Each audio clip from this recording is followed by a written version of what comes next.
El lenguaje, Las palabras. construyendo ideas. Imaginando mundos. Somos encuentro, Somos comunidad. somos actualidad. Somos comunicación para el bienestar. Saludos, un gusto estar nuevamente con ustedes. Hoy queremos reflexionar e intercambiar impresiones. Ojalá ustedes puedan comunicarse para conocer qué es su sentir y su pensar acerca de lo que vamos a tratar el día de hoy. Nos acompaña nuestro gran amigo y colaborador, el doctorante José Luis Flores Torres. ¿Qué tal? ¿Cómo están? Un gusto saludarlos. Y la maestranda Ivette Serna. Hola, ¿cómo están? Sí, para introducirnos al tema en el que queremos reflexionar el día de hoy. Estamos a una semana de una conmemoración muy importante que tiene que ver con la mitad de la población del mundo aproximadamente, ¿no? ¿Qué nos puedes decir, Ivette? Híjole, bueno, de la fecha de la que estamos hablando precisamente es de la conmemoración del Día Internacional de la Mujer. Y bueno, sobre este tema se pueden decir muchas cosas, muchas polémicas, muchas visiones encontradas, varias lecturas, pero para ir poniéndole orden a esta mesa de análisis, me gustaría iniciar un poco recordando la historia de la instauración del Día Internacional de la Mujer. Y bueno, hay que recordar que esta fecha tiene su origen por allá en 1857 con la primera manifestación de obreras textiles en Nueva York. Es decir, esta lucha tiene su espíritu en un periodo donde la mujer ya tenía una inclusión laboral, sin embargo, sus derechos no estaban reconocidos. O sea, trabajaban, pero no tenían ningún derecho.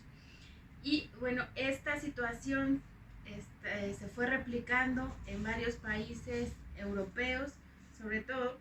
Y luego hay un hecho muy importante que pasa por ahí en 1910, cuando una fábrica textilera se incendia y provoca la muerte de 120 mujeres desprotegidas laboralmente, trabajaban sin ninguna condiciones de seguridad y no tenían ningún derecho a seguridad social ni a salud, ¿no? En 1910 también se da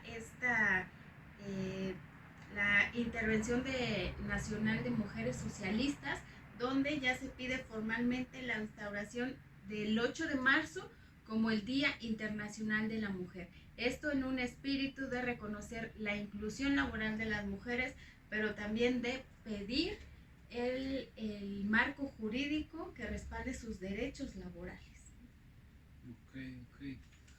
¿Con qué datos o con qué aproximación nos recomendarías introducirnos para profundizar en esta conmemoración? Fíjate que no hace falta movernos demasiado respecto a este contexto que Ivette nos plantea. Es decir, de inicio, esta conmemoración, ese Día de la Mujer, pues tiene una razón de ser como una lucha de tipo laboral. Y creo que habría que ver si sigue siendo el tema laboral, es un problema el día de hoy. Hay datos que está proporcionando la ONU de que la mujer gana en promedio veintitantos por ciento, 23% menos de lo que gana el hombre, ¿sí? Entonces vamos, me parece que esa lucha inicial pues, del Día de la Mujer, es decir, esa lucha por los derechos laborales, me parece que sigue siendo un tanto válida, desde luego, ¿sí? Podemos seguir observando, de acuerdo a este dato, pues, que la mujer de alguna manera, pues, por lo que se nos indica, está siendo valorada de una manera diferente, con un rasero distinto a cómo está siendo valorado el trabajo del hombre, pues, ya de manera concreta. Entonces me parece que esa lucha sigue teniendo una razón de ser, sigue teniendo una legitimidad, ¿no?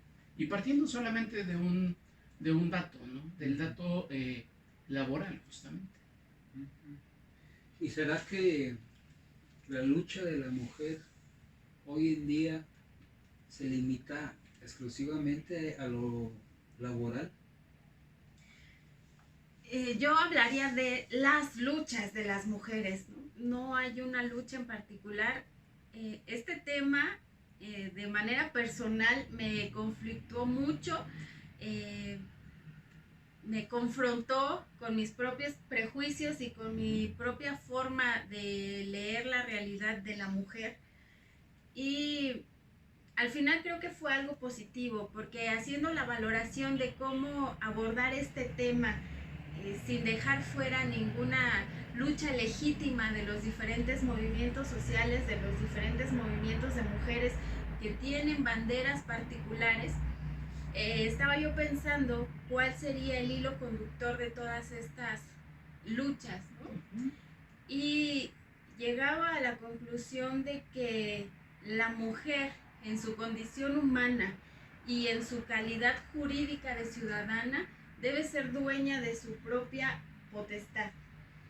Pensar o suponer que la mujer necesita estar bajo la tutela jurídica o de facto de algún hombre, sea su papá, su hermano, su hijo, su maestro, el sacerdote de su congregación, incluso del Estado mismo como figura masculina, es el primer acto de violencia del cual se desprenden y se legitiman las diferentes violencias que originan estas diferentes luchas y estos diferentes frentes que además han causado que las mujeres, varias mujeres pierdan todo, ¿no? Pierdan familia, pierdan su espacio laboral, incluso pierdan la vida.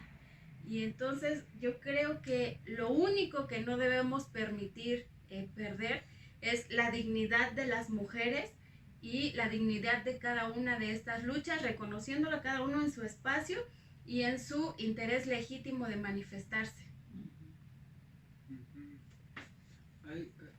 Nos recordaba José Luis, 23% menos en honorarios por el mismo trabajo que realizan los hombres. Y apenas también hace unos días se recordaba el papel de las mujeres y las niñas en la ciencia. Solo el 30-33% realiza actividad científica en comparación con los hombres, y depende de la disciplina todavía puede ser menor la participación de la mujer. Entonces, reflexionado en alguna oportunidad anterior acerca también de la cuestión educativa en México, recordaremos algunos de los datos del último censo en México en la materia. Sí, las cifras de analfabetismo son, creo que, bastante indicadoras de esa brecha que hay entre hombre y mujer con respecto al acceso a la educación. De manera concreta, el último censo nos está marcando que hay 1 millón de mujeres, aproximadamente 1 millón de mujeres más que con respecto a los hombres, que no saben leer y escribir, es decir, que son formalmente analfabetas, ¿sí? 1 millón de mujeres me parece que es un número considerable, y creo que la pregunta tendría que ir un poquito más allá, es decir, ¿qué es lo que estaría pasando, pues, en la vida de estas mujeres, pues, para que de alguna manera ese acceso a la educación muy muy básica, lo más básico que es aprender a leer y a escribir, pues se les haya negado, no hayan podido, no hayan tenido acceso? ¿Sí? Aquí creo que la pregunta, más allá del dato estadístico, sería el por qué, justamente, ¿no? ¿Por qué hay justamente más mujeres que hombres analfabetas? Sí, haciendo ya un balance general, pues hay también más mujeres en el país, 54% por ahí diría, en comparación con los hombres, 40 y tantos %, ¿no? de hombres, ¿no? O sea, aquí la pregunta creo que pasa de lo meramente cuantitativo, y que aquí habría una pregunta, ¿no? El por qué, justamente, ¿no? Sí. ¿Nos puedes ayudar en este por qué? ¿Cuál es tu impresión acerca de los porqués de este rezago en alfabetización y escolaridad para la mujer en México?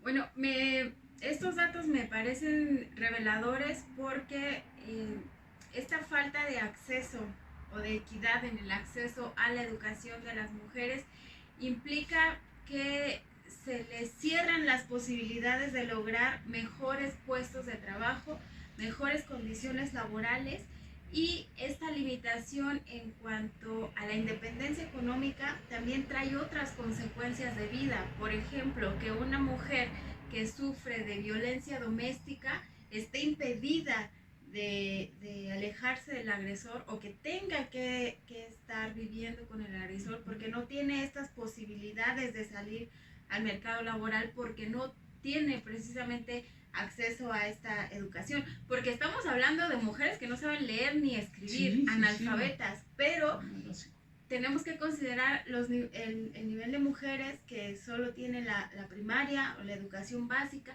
incluso las que llegan a las universidades, en qué áreas se están desarrollando. Tú al principio hablabas de las mujeres y las niñas en la ciencia, pero la verdad es que las ciencias duras todavía es un área en las que las mujeres no tienen mucha inclusión, sobre todo porque hay, me parece, una idea de que las mujeres no somos habilidosas en las áreas matemáticas o en las áreas técnicas, ¿no? Por eso las ingenierías están llenas de hombres. Entonces las mujeres pues nos tenemos que ir más a las humanidades, más al tema de la educación, y eso también nos provoca una brecha laboral que pone en desventaja a las mujeres y a los hombres. Iba creando también estereotipos, por así decirlo, ¿no? Con respecto a profesiones, carreras, entornos profesionales, etcétera, ¿no? Y ahí pues también ya se perfila otra arista de la capacidad de ingresos, ¿no? También a partir de esta formación, esta incidencia en el campo laboral, pareciera que sigue vigente la demanda que fundó esta conmemoración, ¿no? Laboral, educativa, familiar. Ahí me parece una cierta violencia sistémica que agrede a la mujer en estas limitaciones, una serie de condicionantes que pareciera que limitan su bienestar, su desarrollo. No sé si estés de acuerdo en esta impresión. Sí, estoy absolutamente de acuerdo. Como decía hace un momento, me parece que esta idea de que la mujer no tiene derecho a su propia potestad, no tiene derecho a tomar sus propias decisiones de vida, y que tiene que estar sujeta a la decisión, a la voluntad o al permiso del hombre más próximo a su contexto, y que esta concepción de la vida se lleva a los sistemas gubernamentales que también tienen esta visión patriarcal, es limitante para las mujeres, ¿no? Porque pareciera que entonces no somos capaces, se nos percibe como que no somos capaces de tomar nuestras propias decisiones de vida, y que tenemos que estar condicionadas a un sistema que de origen no está hecho y no está pensado para nosotros. Tenemos un sistema jurídico pensado para hombres, ¿no? Y las mujeres seguimos cargando con esta idea de pertenencia, de formar parte de la propiedad privada familiar de alguien más. Y eso es absolutamente limitante, desde el hecho de no poder decidir sobre nuestro propio cuerpo, por ejemplo, en el tema del aborto. Algo tan básico como la propiedad de mi cuerpo, que se pone en discusión por la sujeción de otra persona o de otro sujeto o del Estado mismo, me parece que son asuntos graves. Y estos modelos se replican en todas las áreas educativas, laborales, jurídicas, políticas. O sea, el acceso a un sistema de justicia cuando una mujer es víctima de un tema de abuso, no nada más físico, sexual, sino incluso laboral, ¿no? Que no pareciera violento, pero que de suyo lo es complicado para las mujeres acceder a un sistema de justicia que no está pensado para nosotras. José Luis, ¿qué impresiones, cómo ayudarnos a reflexionar, a discernir el escenario de la violencia en México, la violencia sistémica, la violencia ejecutiva, digamos, imperativa contra la mujer? ¿Por dónde le entramos?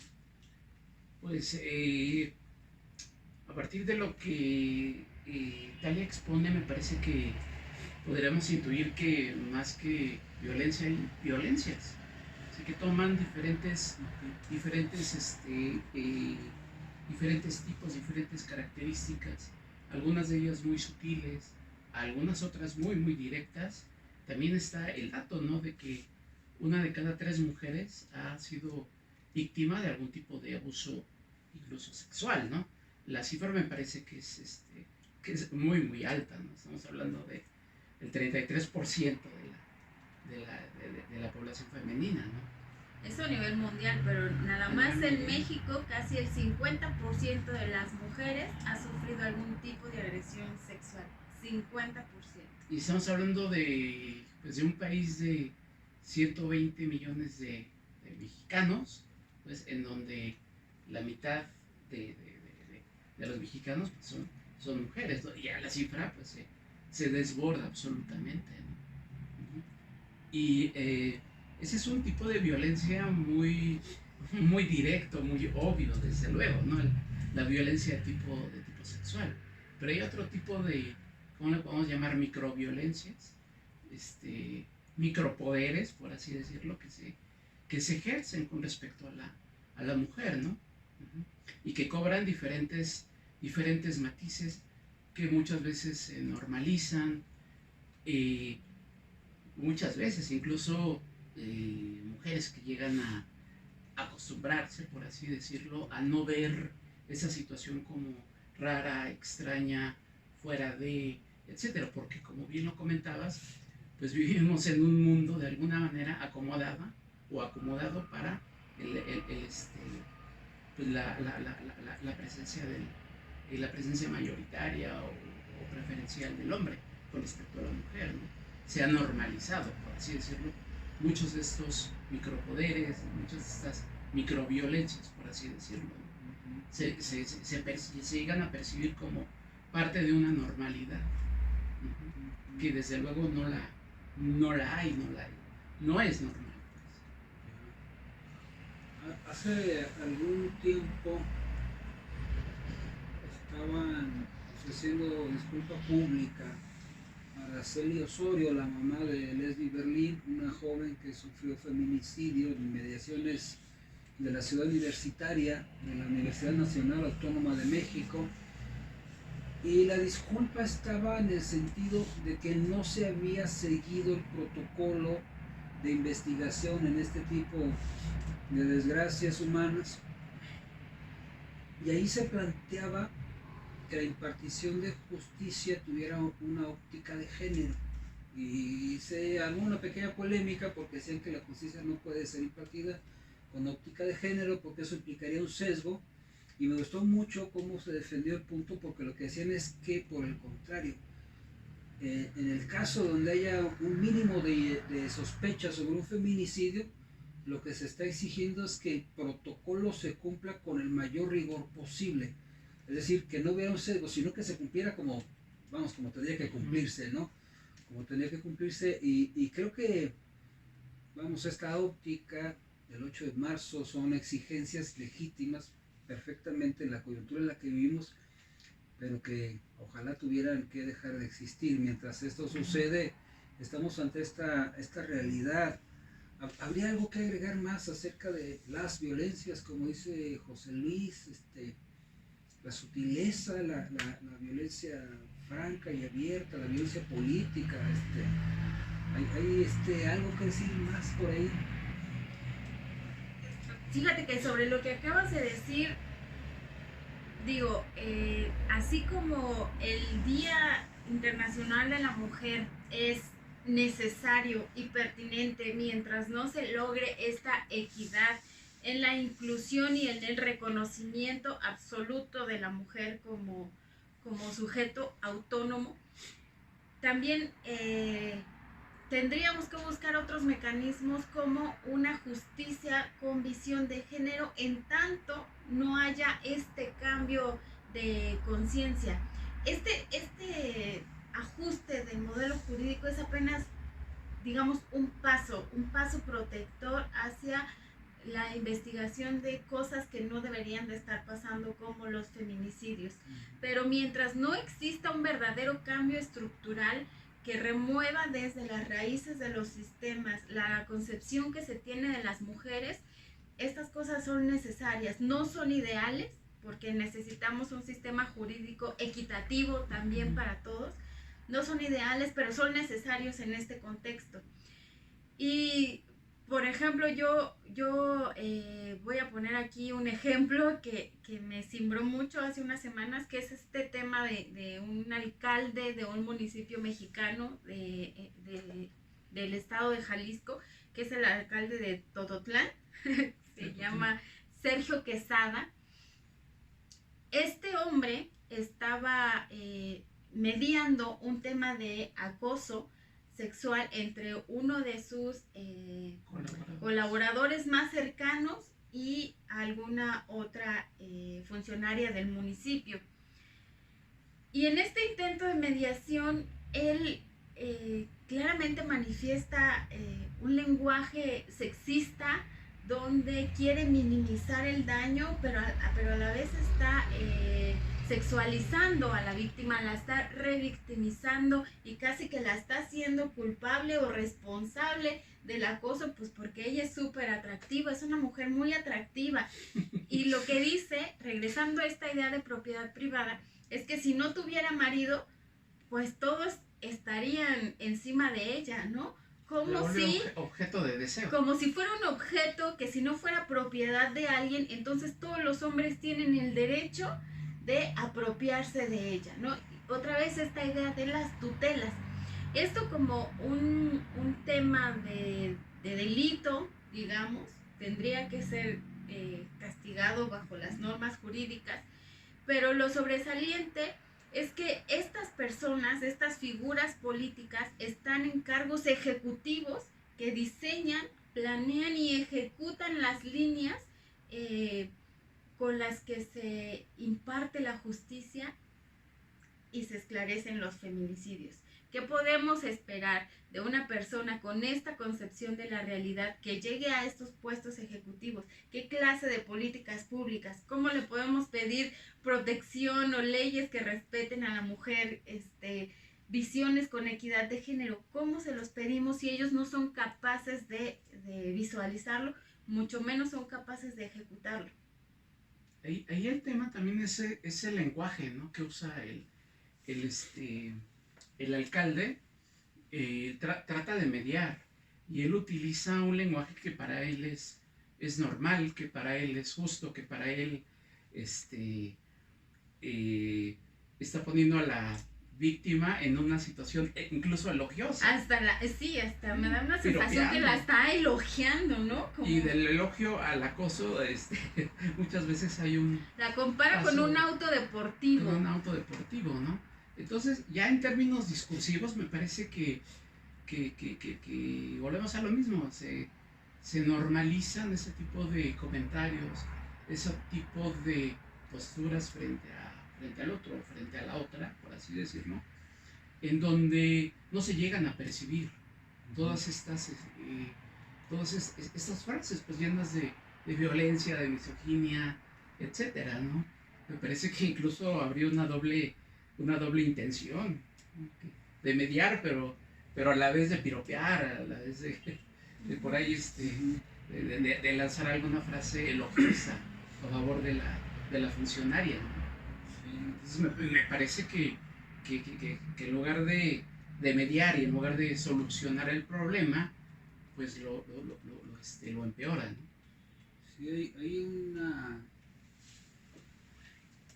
hay una lógica del sistema patriarcal, ¿no?, que tiene esta cosificación de la mujer, en donde muchos han encontrado la justificación a partir de conceptos bíblicos de la cristiandad y del judaísmo, aunque a mí me queda la impresión de que es más bien un aspecto hermenéutico de estas fuentes religiosas, porque una lectura, digamos, emancipadora del género también podría abogar perfectamente los legítimos derechos de la mujer, de las mujeres en general. Y otro de los factores, digamos, que inciden en este constructo cultural sistémico, pues son los medios de comunicación, ¿no? Las pantallas, la radio, la prensa escrita, me refiero. ¿Qué impresión tienen ustedes acerca de la presentación de la mujer en los medios de comunicación? Antes de entrar al tema de los medios, sí me gustaría agregar al tema de la política. Pues, okay. Este caso del alcalde de Jalisco, pues no es un caso aislado, desde luego, no es un caso único.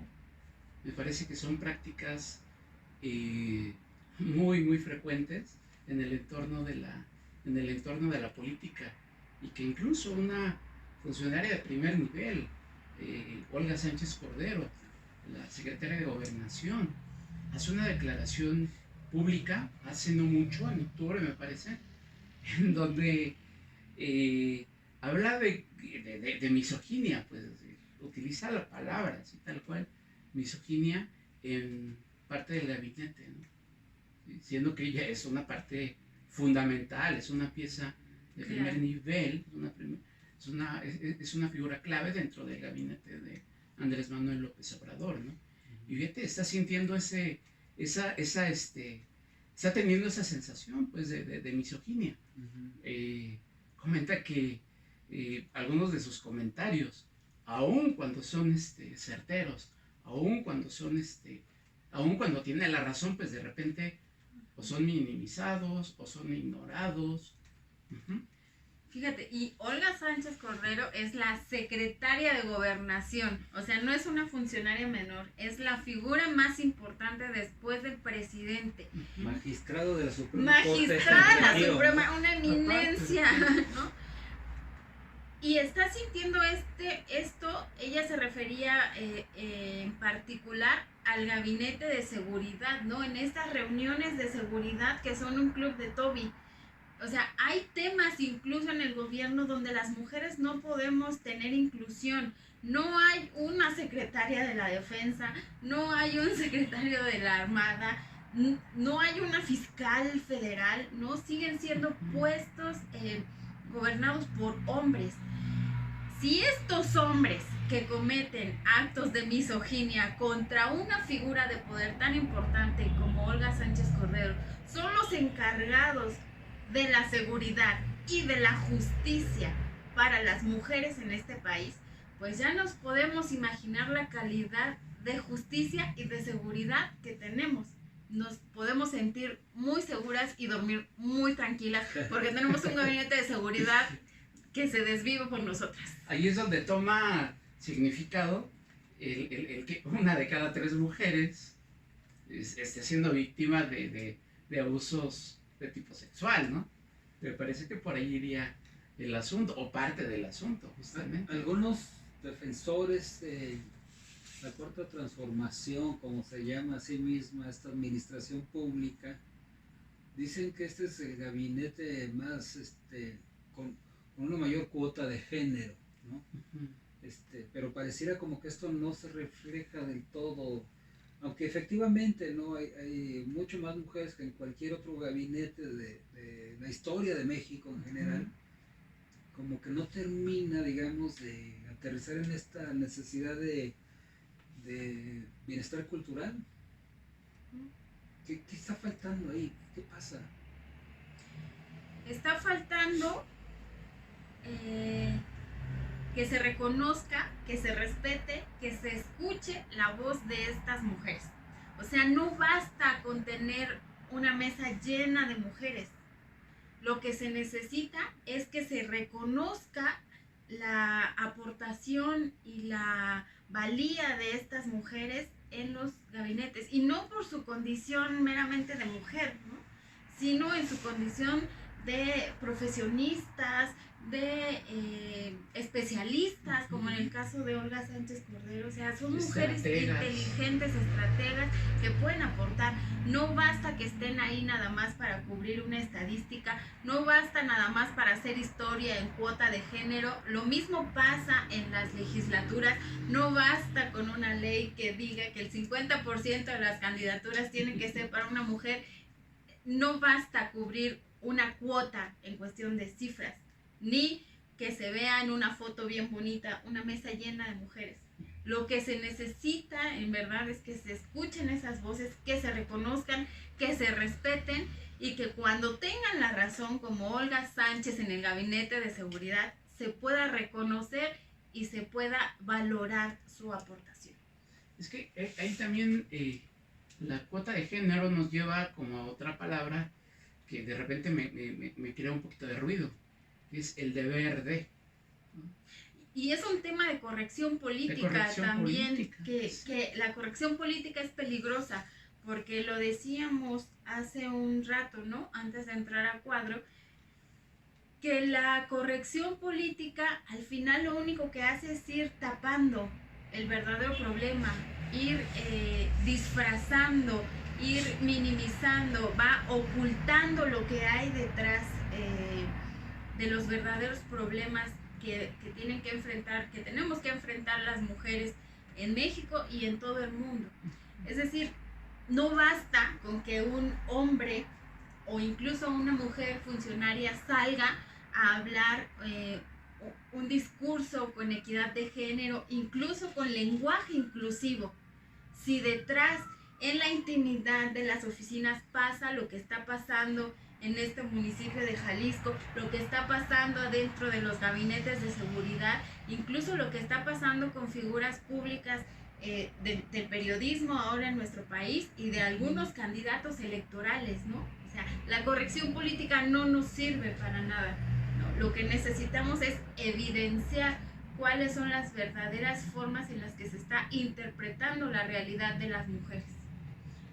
Sí, porque de repente por llenar esas cuotas de género, pues de repente te lleva a otro problema, las famosas Juanitas, es decir, mujeres que de repente son utilizadas como para llenar pura cuota de género. Voy a hacer una aclaración, porque yo sé que tenemos amigos, por ejemplo, en Brasil, en Uruguay, en otros países. El fenómeno Juanita fue que por llenar esta cuota de género pusieron candidatas mujeres, pero una vez que ganaron la elección las hacen renunciar para que sus suplentes hombres puedan llegar a la titularidad de esos cargos públicos. Eso es lo que conocemos aquí en México como el fenómeno Juanita. Y Juanito, que fue el caso contrario en una alcaldía, ¿no? También.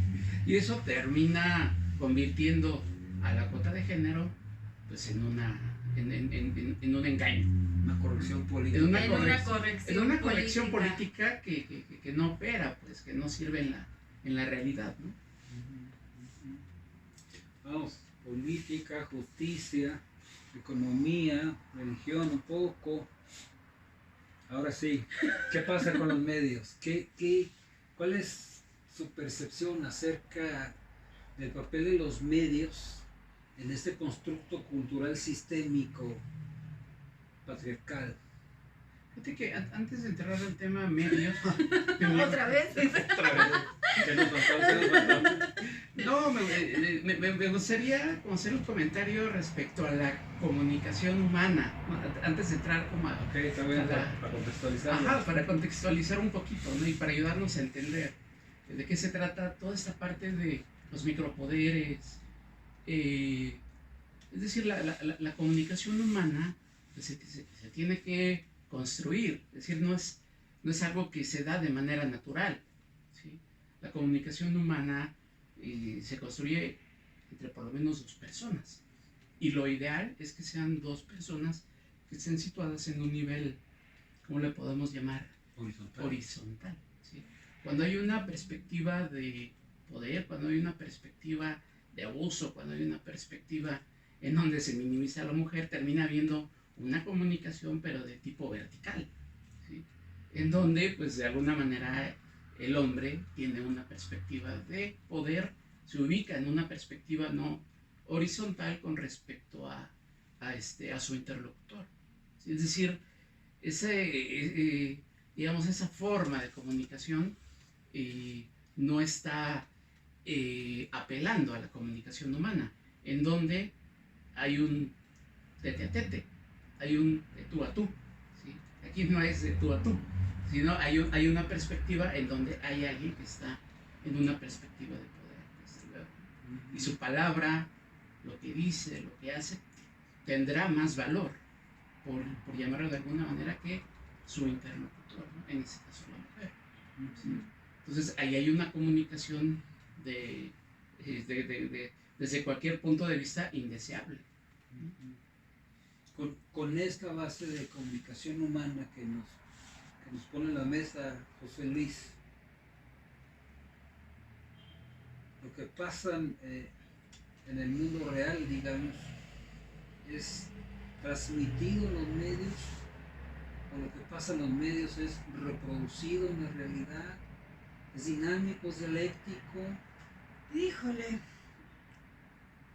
todo pasa por los medios, eso sí.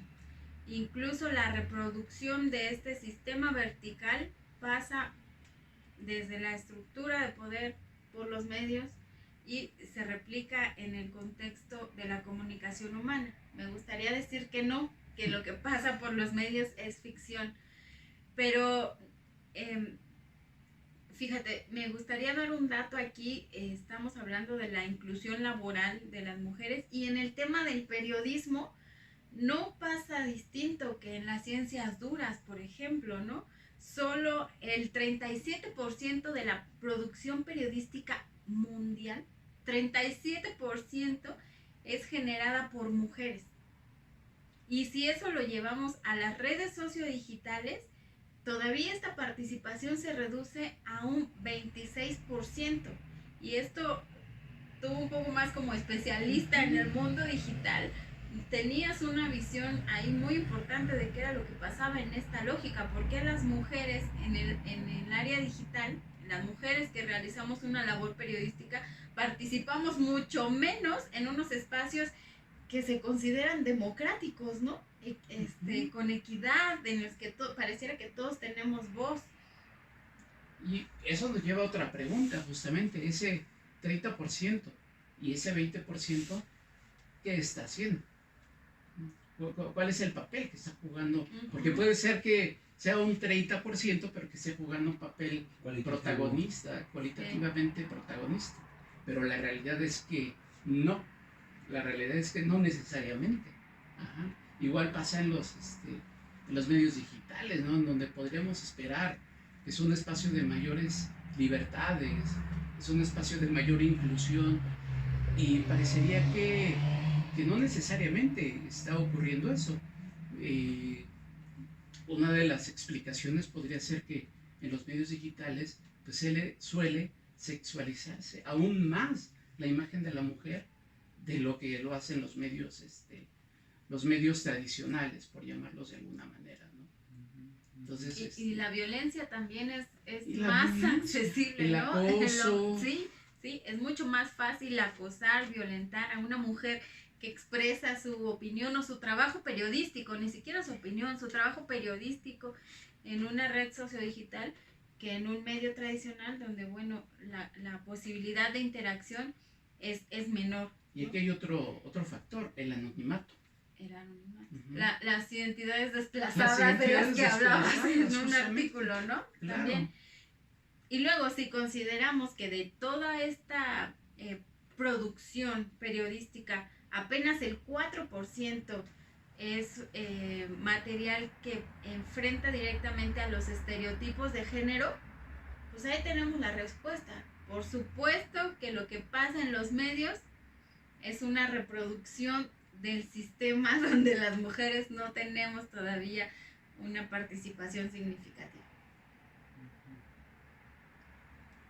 mucho más que decir y reflexionar, invitar a los varones a reconsiderar esta interacción que tenemos con las mujeres, un poco quizás renunciar a nuestros privilegios y a nuestra zona de confort, a esta idea de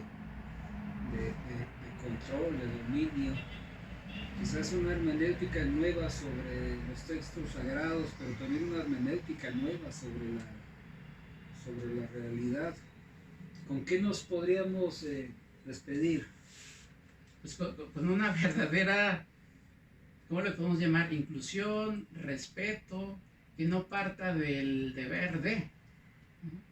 Que no parta de la corrección política, o de la corrección social, o de rehuirle al rechazo social, o de ser feminista solamente porque está de moda, o ejercer el feminismo hashtag, ¿no?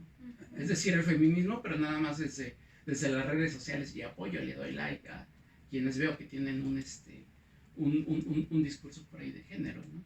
Me parece que tendría que haber una verdadera inclusión, un verdadero respeto, primero desde la perspectiva, desde luego, de la comunicación, ¿no? A partir de comunicaciones horizontales, ¿no? Donde podamos ver al otro y a la otra, pues, en un mismo nivel, y que podamos hablar de tú a tú, sin que hayan sin que existan este tipo de verticalidades, por llamarlo de alguna manera. Y la otra, pues, con acciones muy concretas, desde luego.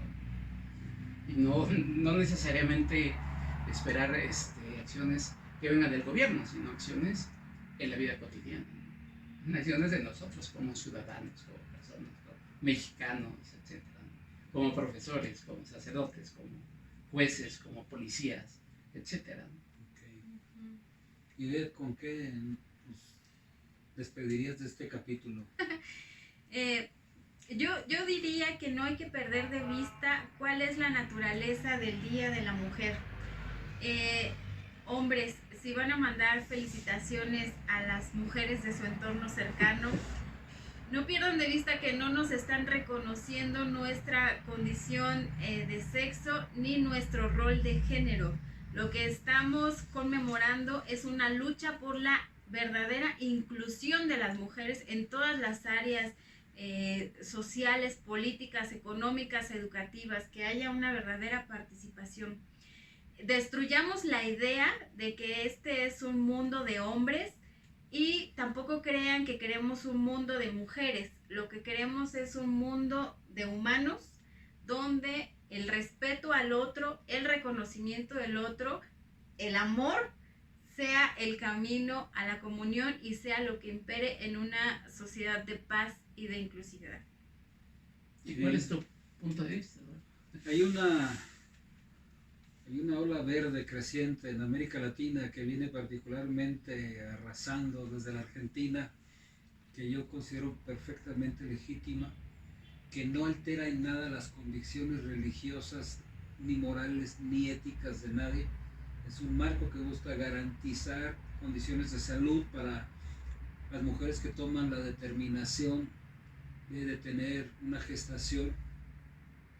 Hay una ola morada que también va creciendo y que busca esta equidad.